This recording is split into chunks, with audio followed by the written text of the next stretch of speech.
My lady, in this matter, I appear on behalf of the British Business Bank, together with learned friend Miss Emily Wilson, instructed by Claire Whittle of DLA. In this short opening statement, I would like to touch on three themes. Each, I hope, will chime with the opening approach of Counsel to the inquiry this morning. First, the humanity of what the world endured during COVID-19, viewed through the lens of the bank. Secondly, the bank's role in the schemes. Thirdly, the financial outcome of those schemes. First, the humanity of it all. Your Ladyship has, over the course of the inquiry to date, heard detailed and moving evidence about the toll the pandemic took on individuals, families, and businesses. It hardly needs me to underline that to you. Rather, we wish to make 2 points. First, the bank wishes me to emphasize that it recognizes the significant impact which the pandemic had and offers its sincere condolences to those who lost loved ones and to recognize the price paid by those who suffered mentally, physically, and financially. All captured so evocatively in the impact film played at the start of this module, a film that no one could have found easy to watch. Secondly, my lady, the bank pays tribute to its staff and those with whom they collaborated, who worked 7 days a week from early morning to late evening, adapting simultaneously to the same dislocating pandemic-related disruptions to their personal and family lives that we all suffered, but at the same time, managing the demands of unprecedented financial policy implementation. Without their commitment, the bank would have struggled to discharge its role at scale and in a dramatically compressed time frame, when failure to deliver would have had a significant adverse effect on the survival of many businesses and millions of jobs during the pandemic. To our second point, the bank's role. It is important, my lady, that we emphasize what the bank's role was and what it was not. As Counsel to the Inquiry said this morning, it is less than clear where the lines of reporting of responsibility lay.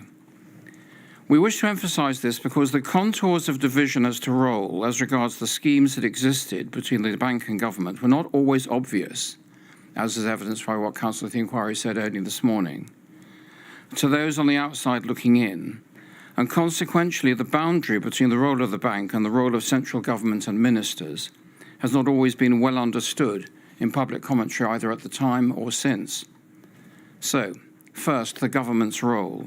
It originated, designed, and approved the pandemic schemes with which this module is concerned. It determined the size of the interventions, the timing of the schemes, and the accreditation criteria for each of them. The bank's role was very different. Its core duty was the launch and operation of these schemes as mandated by the government, and in addition, it provided advice to government and assistance as and when needed. It acted as a conduit between lenders and government and played a coordinating role during the operation of the schemes working with the lenders. Throughout, my lady, the bank remained active in trying to identify ways to minimize fraud by borrowers and resultant losses, and continues to review lender performance on recovery from borrowers and the lender's own claims under the guarantee, adjusting where there were errors or issues with the loans. But this should be understood, if I may emphasize it. The work required of the bank to launch and operate the schemes was immensely challenging. All this was introduced in extraordinary time spans and under extreme pressure. By way of example, there was just 16 days from its inception to the operation of the Bounce Back Loan Scheme, 16 days. The work went far beyond the capacity for which the bank as it existed in early 2020 had been designed.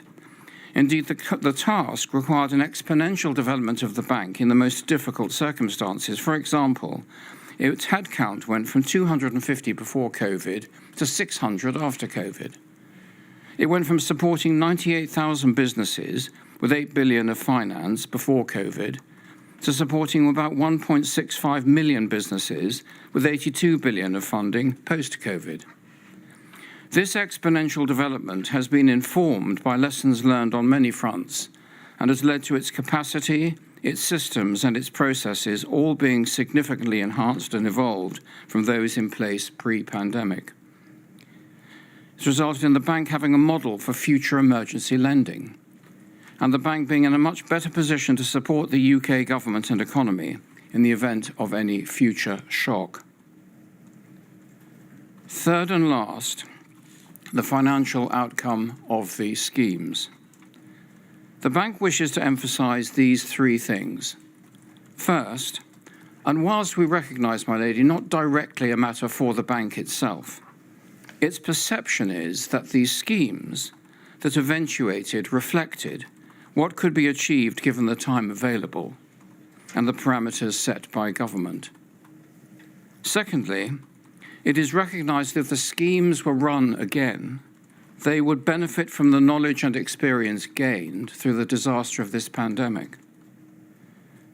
Third, inherent in these schemes, delivered as they were at scale and speed, as mandated by the government, were risks identified by the bank, known by government, but accepted by government given the dramatic economic emergency we all faced.